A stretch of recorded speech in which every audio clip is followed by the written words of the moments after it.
وكلمة لا من المقربين دي تدل على فساد الحكم،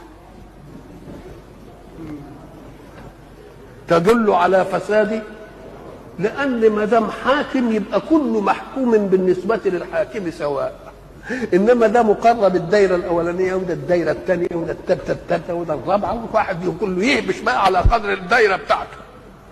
في واحد بقى يعني قريب من مش لا، يبقى لا من المقربين أفادت إن في فساد إيه؟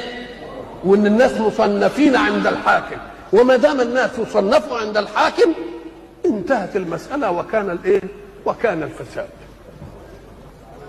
ولذلك كان رسول الله صلى الله عليه وسلم إذا جلسوا يستمعون إليه قال سوى بين الناس جميعا في نظره حتى يظن كل إنسان أنه أولى بنظر رسول الله، علشان ما فيش واحد يجي يقول إيه أنت شايف النبي كان